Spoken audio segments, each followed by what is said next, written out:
I completely adore my husband, but I don't think he'd be a good father. My husband recently got a puppy to keep me company when he deploys, and because he's been wanting a dog for a long time, and he's using the dog to prove he can be a good pet parent to him, so I would open up more to the idea of having kids with him. I know dogs and kids are completely different, but even with this puppy, he's showing selfish tendencies that I don't like or think it is fair to the puppy. I basically do everything for this puppy. My husband always groans and complains if I ask him to do something simple with a dog, like take him for a walk with me. My husband just likes the idea of having a dog, but not the work. The other day I finally managed to get him to walk the dog with me, and we were walking for about 10 minutes, and he said let's go back home. I said 10 minutes is not enough for him for a walk, and he needs a little more than that, and he said that I can take him by myself then because it's my dog. If he can't even take care of a dog, then I don't think he's fit to take care of a child. He's too selfish. My in-laws say I need to calm down and give him a child, since it's my womanly duties to make him happy, and they want grandchildren or cousins for their kids. My husband rarely helps around the house or with the dog, which includes not making sure the dog has food or water, not remembering to take him out or give him his medicine, and not teaching him any tricks or commands, just to name a few. I feel he just likes the idea of having kids but not the work, so I'd be stuck doing everything. Am I the idiot for not wanting kids with him? Not the idiot. Both parties should want a child before choosing to have one. If you can't imagine parenting with your husband, you don't need to. Things may evolve over time too. You're super young. I had my first kid at 30, and that was totally fine. The male brain matures until the late 20s. So he's got a bit of gray matter to settle yet. ETA. You may want to lay down some boundaries with your in-laws if they're throwing around things like womanly duties. Disgusting. No such thing. Not the idiot. I have been in your shoes. Do not reproduce with that man because they will be your responsibility, and if you split, he definitely isn't going to help with them. You aren't being unreasonable, he's showing you that he wants a kid to say he has one, but not to actually parent one. My ex was like this. Everyone took his side and said I was being unreasonable. It was a lot of pressure, but I held my ground, and sure enough, we split up and his life is an absolute wreck. Listen to yourself. If you don't mind full responsibility for any kid you have, then sure, have his kid. Not the idiot. He is already showing you his true colors with a dog. He likes the idea of a dog, but not the work involved in having one. The same would be true for a baby. You will be taking care of everything in the home plus the baby. I would divorce him before having a baby with him. Unless he is willing to give up on the idea of having a baby, your marriage is not going to work out. This is a conversation, though that really should have been had before you got married. I would make sure that you don't get pregnant until this issue is sorted out. I am a 24-year-old straight male, my sister is 26. Let's start with some background. For the past 5 years or so, I have started growing my hair out. In my biased opinion, I have amazing thick curly hair. In public, I often receive random compliments on my hair. People who know me know how much I love my long hair. If given a chance, I will usually talk about it. Everyone has their favorite thing about their appearance, and my curls are my favorite. Now, a few years back, I made the decision to donate my curls. So I chopped 9 inches off and began to grow out my hair again. After about 2 years, I made a second donation. I rather enjoy doing this. I get to help people and indulge my ego at the same time. My family is somewhat conservative, politically, but mostly just about life, and as such, my parents have never liked my hair long, as it looks unprofessional. But I am an adult, so they just make side comments about how I need a haircut.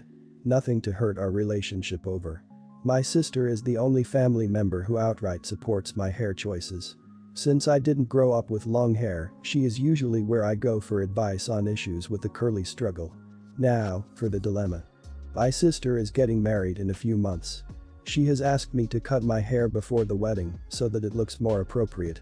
I get along great with her fiancé, but he has a more conservative view on life, like my parents, so she has developed it a bit more herself. I assume that it is a part of the thinking behind her request. As of now, it has been about 9 months since my last haircut, and it usually takes about 2-ish years to get the length needed for donation. If the wedding fell around that 2-year mark, I would have no problem making the cut and donation and satisfying her for the wedding photos. But That's not the case. I have tried telling my sister no lightheartedly, but she seems firm that since it's her wedding, it's her call on whether or not I cut my hair. It even came up once with my mom on a phone call, and my mother is 100% for the haircut. I don't really want to because I have finally hit a length I can actually do stuff with, and I don't want to lose the 9 months of growth I've gotten since my last cut. Yes, I am at the wedding party as a groomsman, and I think this is the biggest issue for my sister. All of her wedding photos with me will have my long hair, and she would prefer it to be short for her eternal memories. Am I the idiot for not cutting my hair for my sister's wedding when my entire family supports the cut? Not the idiot.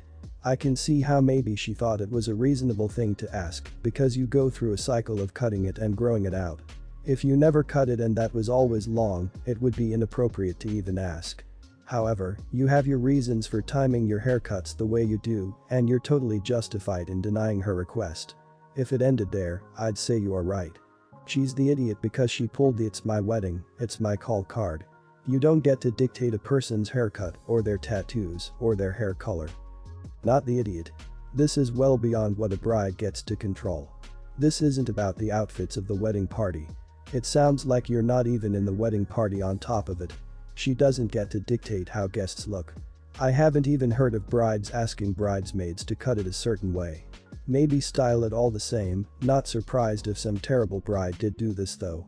Your sister is a Britazilla, and your family is just generally idiots on top of it for not minding their own business. Personally, I wouldn't cave on this. Screw them. No idiots here. I understand why your sister wants you to cut your hair. I don't agree with it, but I understand where she is coming from. This is my biggest issue with the whole thing. I love and understand her, but I disagree with her. I also have my hair grown out and am not in any hurry to get a haircut. A few years back I had a family occasion in which I was asked to get a haircut and shave, and I said no, and that was that. Your sister isn't necessarily being unreasonable by asking you to cut your hair, but ultimately it's your choice. On a road trip last week, my girlfriend and I stopped at a rural diner for brunch. We sat down and the waitress opened our menus before she put them on the table. That detail is important later. It was a very nice meal, honestly. Our total was around $25. I was ready to pay with my debit card. The waitress then told us that this was a cash-only establishment. Unfortunately, I had zero cash on me. How were we supposed to know? I asked. She shows us some tiny text on the front of the menu. Because of the way she'd put our menus down and taken them away, we had not seen the front. There was literally no indication of their cash-only business other than that. She sighs and points to an ATM on the other side of the dining room. At this point, I'm still apologetic, so I went there with my card. I noticed it had a fee of $9. I asked to speak to the manager. She brought the owner. I told the owner this is ridiculous. I suggested he let me go get cash from somewhere legit or take $9 off the bill if he really wanted me to use that ATM. Nope. He threatened to call the police. I said go ahead. My girlfriend felt the same way. Long story short, the cops agreed with me and we left without paying anything. I told my sister about this today. She thinks the cops were wrong and I was being an idiot. Because you wasted everyone's time over $9 freaking dollars. I think the owner is the idiot. The only part I regret was not being able to tip the waitress. Not the idiot. That is insane, and if the cops agreed with you, you're fine. Honestly, it really pisses me off when places are cash only, but if you're going to do that you need to have a free automated teller machine. And you can't be idiots about it. If you're living in the Stone Age, guess what? Survival of the fittest. No one in their right mind is going to pay a $9 automated teller machine fee when it was absolutely not made clear that they were expected to have cash. Not the idiot. The police should have instructed you to go to a local bank or automated teller machine that doesn't have unreasonable fees, then return and pay the bill. Or the owner should have given you a bill with his bank information so that you could pay the bill when you got home. Since the police let you go without paying, there have probably been previous complaints about the business practices. The guy probably knows that he'll lose if he tries to go to court, so he just profits from the majority of the customers who accept the $9 charge if they don't have cash in their pocket. This is 100% extortion. I can guarantee they train people to put the menu down like that to get people backed into a corner. There's a bar in my town where the automated teller machine fee is $5, and they don't tell you it's cash only until after the drinks are poured. They own the machine and set the fee. $9 is not a lot, but you gotta think this happens at least a couple of times a week. That adds up quickly over time, and they know they've got you tied to the one horse in the town when you need the cash. So, my mom has always been somewhat of an authoritarian style parent. There were a lot of times growing up when I didn't agree with her about something, but was not allowed to voice that. And honestly, even now, there are some of those times. I love my mom, she's the strongest person I ever met. But because of this, I have never shared much of my personal life with her. I try to open up more now because I want an open relationship with her. And, to her credit, she has tried a lot harder to be less strict, but she's still her own way. Well, because of this I have made it a point to involve my son in our lives as much as makes sense given his age. He has always been given a voice. Okay, so let's get the background over. I'm a single mother to a 5-year-old boy with several allergies. Some severe and some mild. Including an array of food allergies. My mother babysits him while I am at work. This generally means she is feeding him about one meal a week by my request, and sometimes he gets junk or treats there too. Well, recently my mom was feeding him, and the other kids, cousins, some dinner which happened to be cooked with an ingredient my son is allergic to. It's complicated to explain the nature of that particular allergy, but while he will likely not die from it, he is still usually caused a bit of discomfort when he eats it. Hives, itchy mouth, and others. Typically if it is cooked, and he gets some, it's okay. But he has reacted to cooked too. Basically, he can eat it and not die but really shouldn't, and he and I have decided together he won't. Well, mom told him he had to eat his dinner or he was going to be in big trouble. When he said no again she told him he was grounded from screens all night until he cleaned his plate. My son's reply was fine. I don't care how much trouble I'm in, I am not eating that. You can't make me. Well, of course my mom was livid when I got there to get him. And she had told me he has to apologize before he can come back. I told her that I can't make him do that. I have taught him from day one that he can refuse to eat any food he's allergic to. No adult can make him poison himself. And I will 100% back that up. Now, mom is saying we are both idiots and need to apologize to her. That she knows which foods he is deathly allergic to and which ones are fine as long as he has antihistamines if he gets hives. So, am I the idiot? And was my son bad son? Not the idiot, I'd rather have a kid with severe allergies be picky than unaware of ingredients which could potentially hurt them. I don't think your kid was being picky, I'd just rather see him picky than take a ride in an ambulance. You should explain to your mom that sometimes if a child is exposed to an allergen often enough, it can develop into a severe allergy.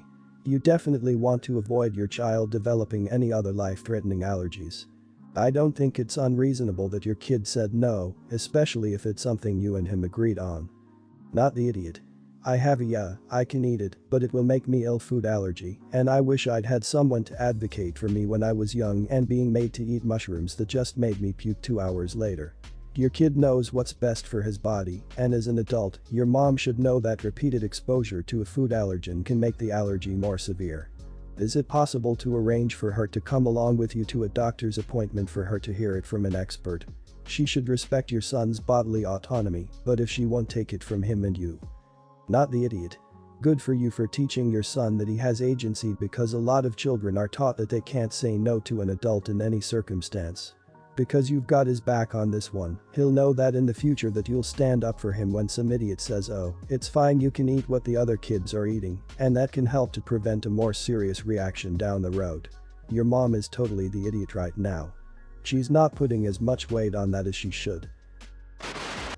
My child is 21 and a junior at an expensive private university. My husband and I pay for everything. Her food, housing, her tuition.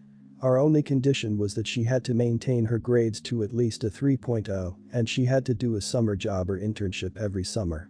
We even gave her a $100 for a week allowance. This would be a good time to note that we live in Georgia.